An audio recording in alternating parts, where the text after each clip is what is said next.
Has President Akufo-Addo been provided with accommodation? President Akufo-Addo will certainly be getting whatever it is that the Constitution says we should give him, whatever the recommendations are.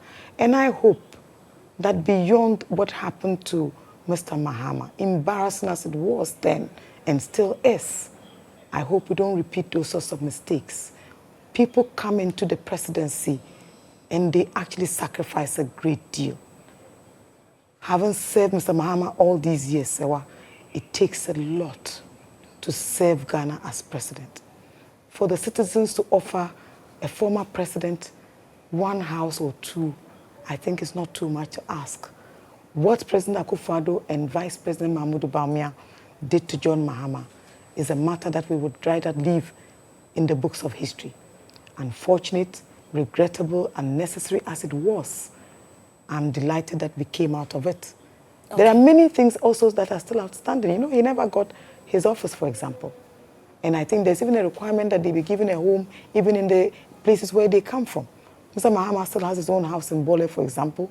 He lives in his own house in Accra. He operates from his office in Cantonments, which we pay rent for. And I know because I was one of the very first residents of that office. Does he still pay his bills? You told me some time ago that he was paying his light bill. Oh, he pays his water bill. He pays to renovate his home. Why? Of course he does. He does. Maybe we should codify some of these things going forward. Because these things, you know, they can be cast in iron. So, for example, we have a former president's bill or, you know, something that Parliament can take a close look at so that we define these things. I mean, every time they recommend to the Emoluments Committee at the dying embers of the administration, maybe this should be done at the beginning. You know, governance is a continuum. Right. And I believe that every day we modernize. And as we modernize, we also start to do things differently and efficiently. I mean, can you imagine President Akufo-Addo leaving office after 8 years at the ripe old age of 80 plus and being left stranded and not knowing what? Look, maybe his children served in government, so they are better off.